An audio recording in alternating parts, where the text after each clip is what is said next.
在这个世界上，每天有数以万计的影片被上传到网络你的荧幕上，随时跳出无数的资讯，无数的娱乐，无数的喧嚣。大家都在拼命争夺你的注意力，要你买东西，要你笑，要你焦虑，要你害怕。但是此刻你停在了这里。相信我，这不是演算法的推荐，也不是一次偶然的点击，这是宇宙的安排，是你的灵魂在经历了无数次的疲惫与迷茫之后，向宇宙发出的求救信号，把你带到了这里。我知道你很累，那不是那种睡一觉去吃顿好料就能恢复的累，而是一种深深刻在骨子里灵魂深处的疲惫。这里是意识觉醒，记得按赞订阅并打开小铃铛，这样您就不会错过我们的新影片。每天早上，当手机闹钟响起，你拖着沉重的身体从床上爬起来。或许你每天都要挤上水泄不通的捷运，在拥挤的车厢里看着周围一张张面无表情的脸孔，大家都盯着发亮的手机荧幕，没有人说话。又或许你习惯骑着机车混在台北桥那庞大的机车瀑布里，冬天那刺骨的冷雨打在雨衣上，让你连握着油门的手都在发抖。夏天则是被大太阳晒得汗流浃背。无论是内湖科学园区的赛车阵，还是深夜11点才离开信义区竹科的办公大楼，你日复一日的奔波，配合老板不合理的要求，吞下客户的刁难。下班后，你看着街灯亮起，在便利商店随便买个微波便当，回到那个每个月吃掉你大半薪水，只有几平大的小出租套房。有时候，你骑车在高架桥上，或者晚上一个人站在阳明山上往下看，整个大台北盆地灯火通明，几百万人住在这个繁华的城市里，但你却在某一瞬间觉得，这么大的世界，竟然没有一盏灯是真正为你而亮的。你感到一种前所未有的孤独。从小到大，大人们总是告诉我们要乖，要拼命念书，考个好大学，最好是台清交成，毕业后找一份稳定的工作，进百大企业，或是考个公职，接着买车买房，结婚生子。他们说这就是人生的标准答案，这就是所谓的人生胜利组。可是当你真的按照这张蓝图一步一步拼了命地往前走的时候，你快乐吗？看着飞涨的物价，怎么存都追不上的房价，还有那永远填不满的欲望黑洞，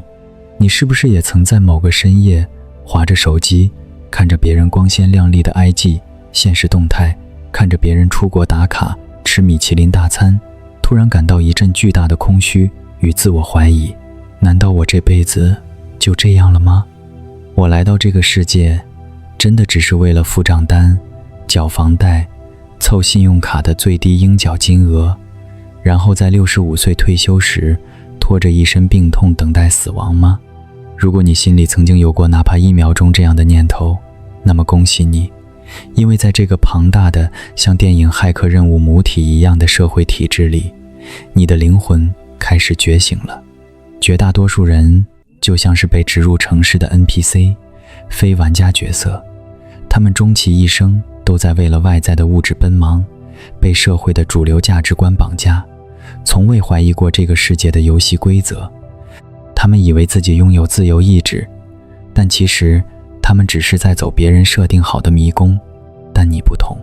你的痛苦，你的迷茫，你的格格不入，你的那种感觉这个世界哪里不太对劲的直觉，正是宇宙给你的唤醒信号。为什么标题要告诉你，当你真正明白之后，请保持沉默？因为真相往往是残酷且反直觉的。当你试图跟那些还在沉睡中的人，甚至是你最亲近的家人朋友解释这一切时，他们只会觉得你疯了，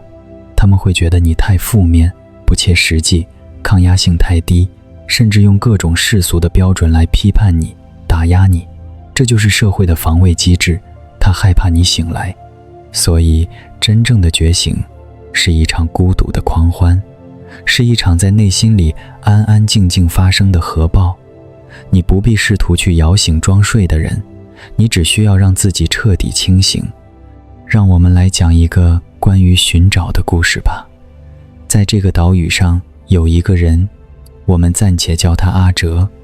阿哲就像你我身边最常见的那种好人，他从小成绩优异，大学毕业后顺利进了一家知名的外商公司，别人眼里他前途无量。为了不让父母失望，为了让伴侣有安全感，他每天加班到深夜。他的生活被无数的专案、跨部门会议、KPI 给填满。为了犒赏自己的辛苦，他会在周末去吃高档的吃到饱，分期付款买最新的 iPhone， 甚至咬牙贷款买了一台100万名车。他以为只要拥有了这些，他就会得到传说中的幸福和别人的尊重。可是每当深夜独自一人的时候，他握着那台名车的方向盘，看着车窗外快速后退的街景，心里却只有一片死寂。他发现自己越努力就越害怕失去，他害怕被裁员，害怕付不出下个月的车贷，害怕别人看不起他。他的内心其实是一个千疮百孔的黑洞。直到有一天，阿哲的父亲突然病倒了，在加护病房外，阿哲拿着一张薄薄的病危通知书。那一刻，他看着加护病房里闪烁的仪器荧幕，突然意识到自己过去拼命追求的一切，在生死面前连一张废纸都不如。他没有时间好好陪伴家人，没有时间静下来喝一杯咖啡，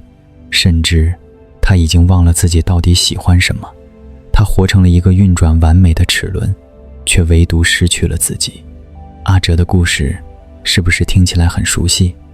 我们在台湾这个高压的社会大熔炉里，被教育成要不断地往外抓金钱，抓地位，抓别人的认同，抓网络上的按赞数，抓那些根本带不走的虚幻之物。我们总是以为，等我存够了1000万，我就自由了；等我升上了主管，我就有价值了；等我遇到了对的人，我就会快乐了。但这全都是宇宙开的一个巨大玩笑，因为外在的世界永远只是你内在世界的投影。只要你的内心还充满了匮乏、焦虑、比较和恐惧，无论你得到多少，你都永远觉得不够。就算给你一座金山，你也只会每天焦虑有人要来抢走它。这就是宇宙要透过这个影片告诉你的第一个秘密：停止向外追寻。你所需要的一切一直都存在于你的内在。当你看到这里，或许你的心跳会微微加快，或许你的眼眶会莫名的泛红，甚至有一种想哭的冲动。请不要压抑那种感觉，那是因为你那个在这个物质世界里漂泊了许久的灵魂，终于听到了回家的声音。他在告诉你，是的，这就是我一直在寻找的答案。在这个长达30分钟的旅程里，我将一层一层为你拨开这个世界的幻象。我会告诉你，为什么你的善良总是换来伤害，为什么你越是用力想要改变命运，命运就越是死死地掐住你的咽喉，以及你要如何在这个充满苦难与压力的现实生活里，找回你那足以创造奇迹的真正的神性力量。但这只是一个开始，接下来的内容将会彻底颠覆你过去20-30年来的认知。它会撕裂你的舒适圈，打破你紧紧抓着的旧有信念。如果你还没有准备好面对真实的自己，如果你还想继续在那场名为人生的梦境里沉睡，当一个乖乖听话的 NPC， 请你现在就关掉这个影片，划去看看搞笑短影音，当作这一切都没有发生过。因为一旦你听懂了接下来的秘密，一旦你看破了这层帷幕，你就再也无法退回那个无知的壳里了。如果你选择留下，请做个深呼吸，放下你对过去的懊悔，放下你对未来的焦虑，让我们一起走进那个少数人才懂的静默的宇宙核心。既然你还留在这里，没有划走这个影片，说明你的灵魂比我想象的还要勇敢。你已经准备好要直面那些血淋淋的真相了。从小到大，台湾的教育体系，我们的长辈，甚至是整个社会的氛围，都不断地向我们灌输一个最毒的谎言，那就是吃得苦中苦，方为人上人。只要你够努力，只要你肯拼，总有一天你会出人头地。于是我们从小就被塞进闷热的补习班里，下了课还要背着沉重的书包去补英文、补数学，为了考上好高中、好大学，我们熬夜刷题，把自己的青春耗在堆积如山的参考书里。出了社会，我们遇到那些只会画大饼的惯老板，遇到不合理的责任制，遇到强迫你免费加班的潜规则，我们都不敢反抗。我们自我催眠，年轻就是要多吃苦，当吃补，撑过去就是我的了。我们甚至不敢请特休，生病了吞颗感冒药，继续坐在办公桌前爆肝。但是看着你的银行户头，看着你镜子里那张憔悴的脸，我请你诚实地问自己一句，你吃了这么多的苦，你真的变成人上人了吗？还是你只是变成了一个越来越习惯吃苦的社畜？为什么你明明那么善良，明明那么努力，却总是过得那么累？为什么那些看起来自私自利、不择手段的人，反而能在社会上吃香喝辣？这时候，宇宙要向你揭露第二个残酷的真相。宇宙根本听不懂你的努力，也不在乎你的善良。宇宙只回应一种东西，那就是你的频率。让我再讲一个故事，你身边一定有这样的一种女孩，或者那个人就是你自己。我们叫她小婷好了。小婷是大家公认的烂好人，在家里她是最懂事的那一个，每个月发薪水，第一件事就是把大半的钱汇回家当孝亲费。父母对她的要求哪怕再无理，她也只会默默吞下，因为她害怕背上不孝的罪名。在公司，同事推过来的工作，她永远拉不下脸拒绝。遇到挑剔的奥客，她总是鞠躬道歉，把委屈往肚子里吞。在感情里，她更是无条件的付出。她帮男友做家事、付房租，甚至在男友想创业时，毫不犹豫地拿出了自己的存款。她以为只要自己足够卑微、足够体贴、足够乖，就能换来别人的珍惜和爱。结果呢，在职场上，升职加薪永远轮不到她，因为老板觉得她好欺负，主管把她的付出视为理所当然。在家里，父母习惯了她的付出，反而把更多的资源和关注留给了那个成天惹麻烦的弟弟。而在感情里，那个她掏心掏肺对待的男友，最后竟然劈腿了，甚至在分手时把错全推到她身上，嫌她太闷太无趣。当小婷一个人在深夜的出租套房里抱着棉被崩溃大哭的时候，她歇斯底里地问老天爷，为什么？我到底做错了什么？我从来没有伤害过任何人，为什么老天要这样惩罚我？听好了，老天爷没有惩罚小婷，是小婷自己散发出了错误的能量频率。在这个宇宙里，所有的物质，包括你的身体、你的思想、你的情绪，在量子力学的微观世界里，都是一种振动频率，同频共振，同质相吸。这就是吸引力法则的底层逻辑。小婷表面上看起来是在付出爱，但她的内在频率是什么？是匮乏，是恐惧，是我觉得自己不够好，所以我必须用牺牲来交换别人的爱。当你带着一种我不配，我很委屈，我必须讨好你的低频能量在做事时，宇宙接收到的讯号就是你觉得自己没有价值，你喜欢受委屈的体验。于是宇宙就会非常精准地把那些会利用你、榨干你、欺骗你的渣男、惯老板和吸血鬼家人源源不绝地送到你身边。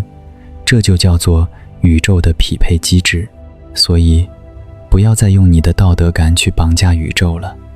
你以为的善良，如果不带任何界限和力量，在宇宙法则里，就只是一种软弱的低频，没有锋芒的善良，就是对自己的残忍。这就是为什么很多时候，你越是委曲求全，你的命运就越是悲惨，因为你一直在向宇宙宣告，快来欺负我，我愿意承受。同样的，让我们回到努力这件事。为什么你拼了命的想赚钱，钱却总是离你那么远？因为当你每天焦虑地盯着股票 APP， 当你为了凑齐信用卡的卡费而发愁，当你看着别人买车买房而感到嫉妒和恐慌时，你的频率就是极度匮乏的。你越是害怕没钱，你散发出的就是我穷，我缺钱的恐惧电波。宇宙不会听到你嘴巴上喊着的我要变有钱，宇宙只会接收到你的恐惧与匮乏。于是宇宙只好回应你更多的意外支出。机车突然坏掉要修理，突然生病要看医生，被开了一张罚单，或是遇到诈骗集团。老天爷只是把你内在的恐惧具象化成现实生活中的灾难，演给你看而已。这不仅仅是你个人的问题，这是一个巨大的系统性的阴谋。回想一下我们在台湾的生活环境，每天打开电视或者划开手机荧幕，演算法推送给你的是什么？是政论节目里名嘴们的互相谩骂，是永无止境的选举造势和对立撕裂，是哪里又发生了骇人听闻的社会案件，是通货膨胀、物价飞涨的新闻，是社群软体上别人永远比你过得好，比你漂亮，比你有钱的虚假动态。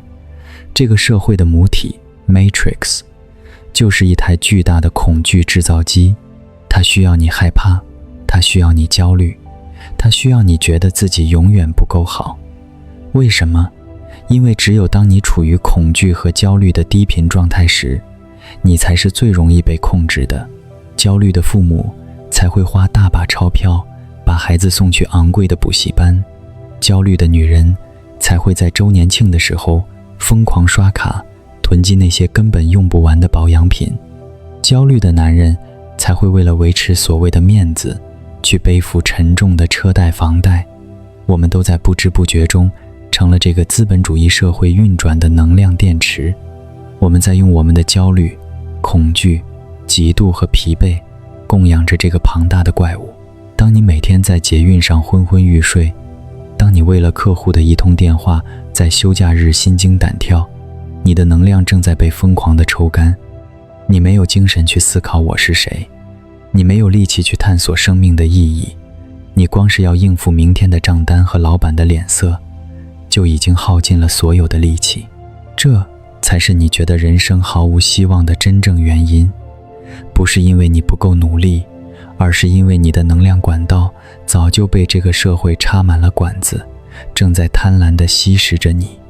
那么我们要怎么切断这些管子？我们要怎么逃出这个低频的能量牢笼？答案就是标题告诉你的。当你真正明白之后，请保持沉默。真正的觉醒绝对不是在脸书或 IG 上发一篇长长的抱怨文，也不是跑去跟你的父母、伴侣争论，试图证明他们错了，更不是去参加什么抗议游行，或者在网络上当酸民去攻击别人。因为只要你还在对抗，你就在释放能量。你越是愤怒，你就在给那个让你痛苦的源头喂养更多的能量。保持沉默是一种最强大的能量回收。当你开始看懂这个世界的游戏规则，你会突然觉得很释怀。看到别人在网络上炫耀，你不会再嫉妒了，因为你知道那只是一场急于证明自己的低频表演。面对老板的无理要求和同事的甩锅，你内心波澜不惊，你会用最平静的态度设定好你的界限，而不是一边抱怨一边又把工作做完。面对家人的情绪勒索，你不再充满内疚的妥协，也不再大吼大叫的反抗，你只是静静地看着他们，在心里说一句：我爱你，但我不再背负你的功课了。沉默是因为你把原本向外流失的能量全部收回到了自己的身上。就像是一个原本四处漏水的杯子，现在你把漏洞一个个补了起来。你会发现，你不需要向任何人证明什么，你不需要去说服还在沉睡的人，因为强行叫醒一个正在做噩梦的人，他反而会因为恐惧而攻击你。他们会说你变自私了，说你怎么这么冷血，说你不求上进。千万不要试图去辩解，让他们说去吧，因为你所在的维度已经跟他们不一样了。夏虫不可语冰，你无法像一只一辈子只在地上爬的毛毛虫解释变成蝴蝶后在空中飞翔的感觉。你唯一要做的就是安静的蜕变。在接下来的时间里，我会教你一套非常具体，能够在台湾这种高压环境中瞬间逆转你能量频率的方法。这不是那种骗你花钱去上课的空泛身心灵口号，这是宇宙最深层的运作法则，是那些站在世界金字塔顶端的人绝对不会告诉你的秘密。一旦你掌握了这个法则，你会发现好运不再是偶然，财富、健康、完美的关系都会像磁铁一样被你吸引过来。你不需要再用力去追赶生活，生活会自动来迎合你。但在这之前，我需要你在心里向过去的那个委屈、疲惫、伤痕累累的自己深深地鞠个躬，告诉他辛苦你了，让你受了这么多的委屈。但是从今天起，我们不玩这个低频的游戏了。做个深呼吸，现在我们即将进入宇宙规则的最核心地带。既然你已经决定收回自己的能量，不再当这个社会的低频电池，那么现在深呼吸，我要教你如何真正害进这个宇宙的底层逻辑，拿回你人生的主导权。这是一场看不见的内心革命，也是你打破所谓阶级复制、逆转命运的唯一通道。首先，我们要来看看，到底是什么东西像隐形的脚镣一样把我们死死拴在匮乏的频率里。在台湾，有一个非常流行，甚至被视为理所当然的价值观，叫做追求 CP 值。你想想看，我们是不是从小就被教育，买东西要货比三家？为了抢星巴克的买一送一，我们可以排队排上大半个小时，去吃一次高档的吃到饱。我们甚至会饿个半天，然后在餐厅里狂塞猛送，吃到胃痛，只为了回本，买个几十块的网购，还要花好几天的时间去比价凑免运费。甚至连找工作也是看哪家公司钱多事少离家近，把所有的焦点都放在我能捞到多少好处。表面上看，这叫精打细算，叫做会过日子，但在宇宙的高维能量法则里，这其实是一种最致命的毒药。因为追求 CP 值的底层情绪就是2个字：恐惧。恐惧自己吃亏，恐惧自己拥有的不够多，恐惧未来的钱会不够用。当你在为了省那几十块钱而沾沾自喜时，当你为了回本而把自己的胃塞到快要爆炸时，你正在向宇宙发射极其强烈的电波。这个电波的内容是：宇宙啊，我很穷，我的资源很有限，我必须用抢的，用挤的，用算的，我才能活下去。而宇宙就像一面绝对诚实的镜子，它不会管你银行户头里实际有多少钱，它只看你的频率。它收到你的匮乏电波，就会对你说：好的，如你所愿。于是宇宙就会源源不绝地给你创造更多需要你精打细算，需要你吃亏，让你觉得穷的现实处境。这就是为什么你会发现身边那些最爱斤斤计较、最怕吃亏的人，往往一辈子都发不了大财，甚至常常遇到诈骗，或是突然生一场大病把钱花光。因为在能量层面上，他们一直把自己锁在贫民窟里，他们是这个社会体制最喜欢的韭菜，只要稍微用一点折扣，一点小确幸，一点通膨的恐慌，就能轻易地操弄他们的情绪和行为。要打破这种阶级复制，你首先要打破的不是你银行户头的数字，而是你骨子里那种代代相传的穷人思维与匮乏基因。我们的长辈经历过那个什么都没有的年代，所以他们把怕饿死、怕没钱的恐惧深深地刻在了我们的潜意识里。但你现在身处的时代早就不是那个年代了。你要记住宇宙的第3个终极法则，你永远无法吸引你想要的东西，你只能成为那个东西。在这个宇宙里，想要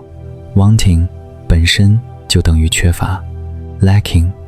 你每天对宇宙祈求，我想变有钱，我想脱单，我想要好工作。宇宙听到的其实是我没有钱，我没人爱，我很讨厌现在的工作。于是它回应给你的永远是没有、匮乏和痛苦的现状。那么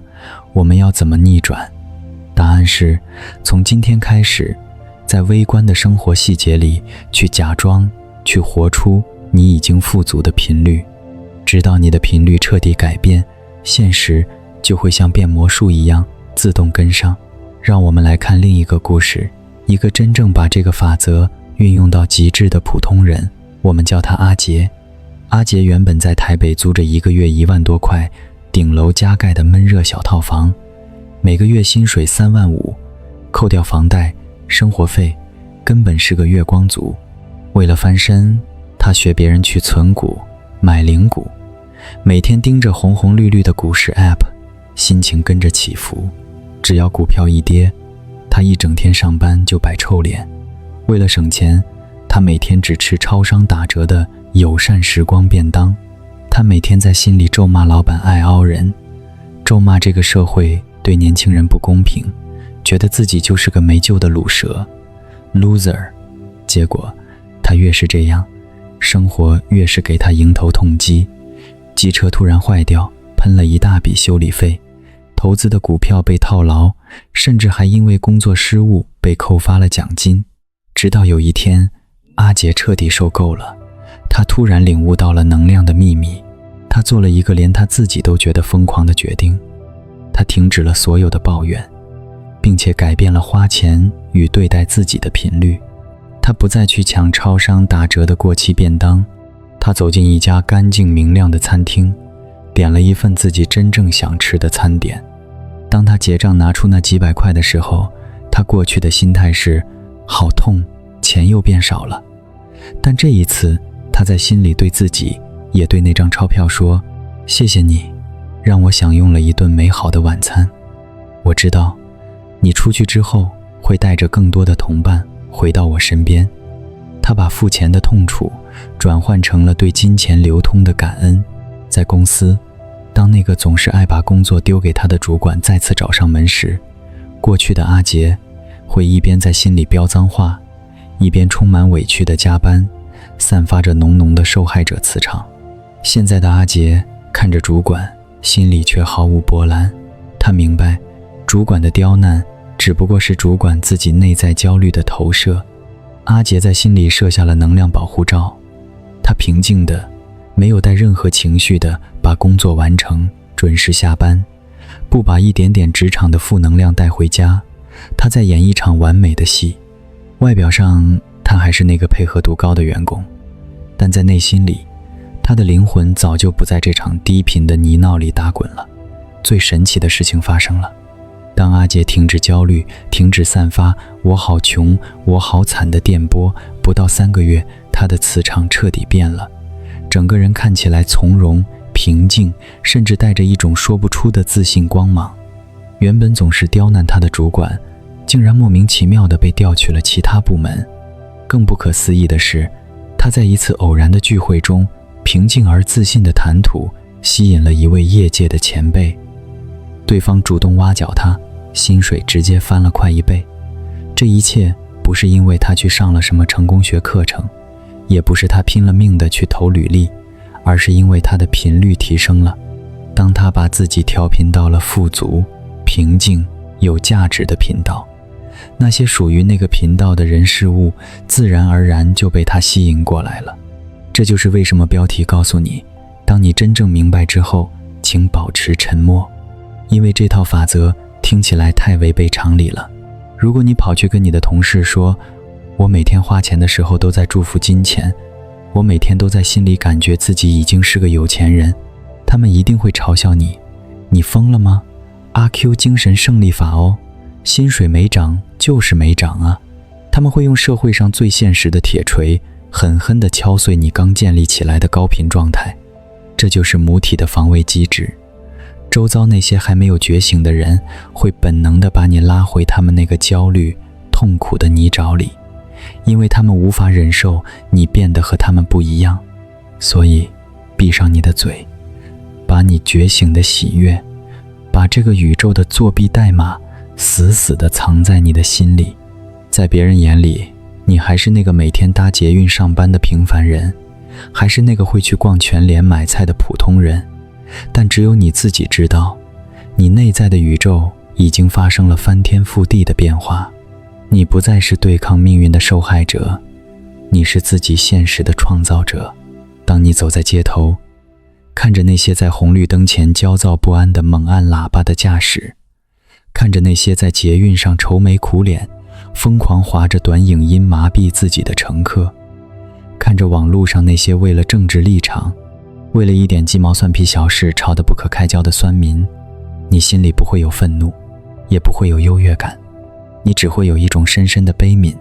因为你知道他们都还在深深的梦境里挣扎，他们被关在一个叫做现实的无形监狱里，却以为那是唯一的真实，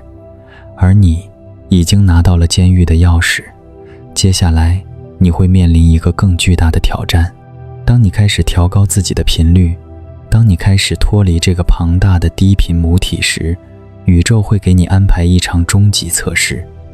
也就是身心灵圈常说的灵魂暗夜，或是台湾老一辈人常说的好转反应、业力爆发。你的生活中可能会突然出现一些看似极其糟糕的突发状况，那些你早就该断开的烂桃花、有毒的人际关系，会用一种非常激烈的方式离你而去。你可能会突然失去一份看似稳定的工作，或者面临一次重大的危机。这个时候，90%刚刚觉醒的人都会被吓退，他们会哭着说，我就说这套没用吧，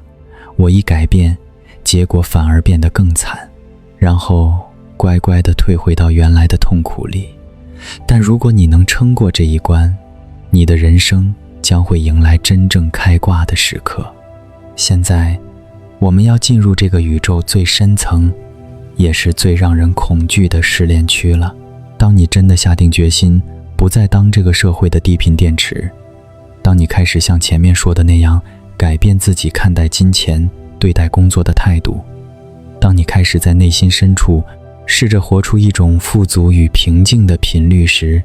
你以为你的生活马上就会一帆风顺，立刻变成高富帅或白富美，从此过着童话般的生活吗？错，宇宙的运作方式远比你想的还要震撼。很多时候，在你做出频率转变的最初几个月，你的生活不但没有变好，反而会像是遭遇了连环车祸一样，瞬间崩盘。你可能会突然被公司资遣，失去了那份你原本以为可以安稳做到退休的铁饭碗。你可能会突然发现，那个你论及婚嫁、交往多年的伴侣，背着你做出了不可原谅的事，你们的关系瞬间撕裂。你可能会突然生一场大病，或者遇到一次莫名的财务危机，连投资的 ETF 都突然大跌，甚至你身边那些原本跟你要好的朋友，突然开始排挤你，在背后说你坏话。在这个时候，绝大多数的台湾人会怎么做？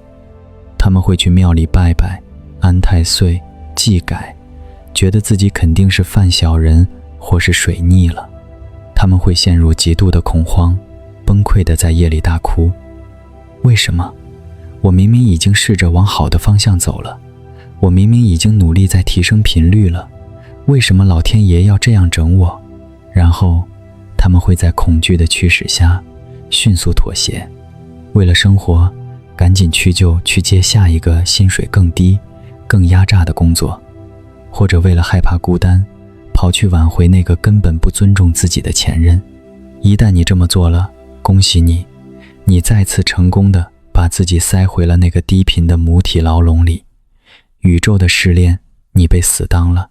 但如果你留到了这支影片的最后，我求求你，在遇到这些崩盘的瞬间，千万不要害怕，因为这根本不是什么诅咒，这是宇宙送给你的一份最巨大、最暴力的礼物。在身心灵的领域，我们称之为灵魂暗夜，或者老一辈人常说的好转反应，大破大立。你想想看，如果你的房间里堆满了几十年来的垃圾、过期的食物、发霉的衣服，今天你突然决定要来一场彻底的大扫除。当你把那些柜子搬开，把角落的垃圾全翻出来的时候，你的房间是不是看起来比打扫前还要脏乱？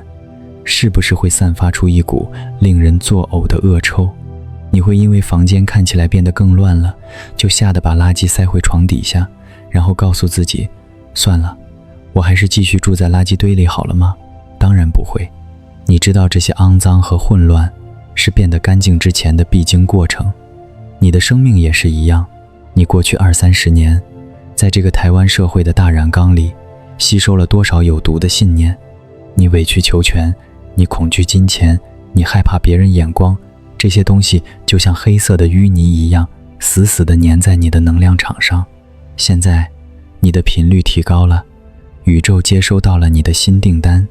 你要全新的人生。可是你的杯子里装满了又脏又臭的泥水，宇宙要怎么把清澈的高频能量倒进去？只有一个办法，把你的杯子狠狠地打翻，把里面的脏水全部倒掉。那份你突然失去的工作，其实是你每天在心里抱怨的要死，不断消耗你灵魂的毒药。你不敢辞职，宇宙只好踹你一脚，逼你离开那个不属于你的地方。那个突然离开你的伴侣，其实早就已经不爱你，只是在利用你的心软。你不敢分手，宇宙只好亲自替你操刀，斩断这段孽缘，好让真正对的人能够走进你的生命。那些突然疏远你的朋友，只是因为你的频率升高了。他们那种只会整天抱怨社会、抱怨薪水、聊八卦的低频能量，已经跟你不共振了。频率不同，自然就会像水和油一样分离。宇宙的试炼是在测试你的底气，他在问你，现在你一无所有了，你还相信你自己吗？你还相信你值得更好的吗？如果你在这个时候能够咬紧牙关，在空无一人的出租套房里，对着镜子里的自己微笑，然后说，我不怕，我知道这是宇宙在帮我清理空间，更好的事物正在路上，那么奇迹就会在下一秒发生。当你放下了对失去的恐惧，当你不再死死抓着那些早该断舍离的人事物，你会发现，接下来进入你生命里的，全都是你过去连想都不敢想的高频资源。你会遇到真正赏识你的贵人，找到一份既能发挥天赋，又能给你丰厚报酬的事业。你会遇到一个懂你的脆弱，把你捧在手心上疼爱的人。你甚至会发现，钱开始用一种你意想不到的轻松的方式流向你，因为你已经清空了你的杯子，你终于配得上这一切了。这就是为什么这支影片的标题叫做宇宙注定只会让极少数人看到这个影片，30多分钟了，几千个字。在这个大家连看个15秒的短影音都会没有耐心划掉的时代，在这个大家只关心 Dcard、热搜、IG、现实动态和政治口水的社会里，你能静下心来听完这段没有任何画面的长篇独白，这说明你的灵魂已经饥渴太久了，你已经彻底准备好要毕业了。你不再是这个地球游乐场里那些被设定好程式，只会随波逐流的 NPC， 你已经拿回了玩家的控制手把。影片到了最后，我要再叮咛你一次，当你真正明白这一切之后，请保持沉默。明天的太阳升起，你依然要走出家门，你可能还是要去搭那班拥挤的捷运，还是要去面对那个充满压力的主管，还是会听到周围的人在抱怨物价，抱怨政客，但你的内心已经完全不一样了。你就像是站在台风眼的正中央，外面狂风暴雨，大家都在焦虑恐慌，而你却处于绝对的平静之中。你不需要去跟同事争论这个社会有没有希望，你不需要在网络上跟酸民比战，证明谁对谁错，你更不需要去摇醒你身边那些还在为了蝇头小利斤斤计较的亲朋好友，因为你懂了，每个人都有自己的灵魂剧本，每个人都有自己觉醒的时区，强求就是干涉别人的功课，干涉就会让你再次卷入他们的低频漩涡。真正的觉醒者都是静默的，我们大隐隐于世，我们在这个看似残酷的物质世界里安安静静地创造着属于自己的天堂。当你不再把能量浪费在对抗和证明上，你把所有的能量都收回到自己的身上，你会发现你所散发出来的光芒本身就是一种最强大的疗愈。你不需要说话，别人靠近你就会觉得如沐春风，你不需要炫耀，丰盛自然会追着你跑。谢谢你，勇敢的灵魂，谢谢你在这个喧嚣浮躁的台湾岛上，在这个充满焦虑的网络世界里，愿意停下来听宇宙透过这支影片为你传递这份讯息。深呼吸，感受一下你现在的身体，是不是觉得肩膀变轻了？是不是觉得胸口那块压了你好几年的大石头突然消失了？是不是有一种想流泪但嘴角却忍不住上扬的冲动？把这份轻盈和感动牢牢地记在心里。从现在开始，去过你真正该过的人生吧，去吃你想吃的东西，去爱你想爱的人，去勇敢拒绝那些让你不舒服的要求。不要再害怕吃亏，不要再委屈自己，不要再向外面的世界乞讨任何的认同。你是浩瀚宇宙中最独一无二，拥有无限创造力的神圣存在。当你看完这支影片，关掉荧幕，不用按赞，不用留言，不用分享，就让这个秘密成为我们之间以及你与宇宙之间最美的默契。在未来的某一天，当我们都在更高的维度里相遇时，我们再相视一笑，祝福你，我们顶峰相见。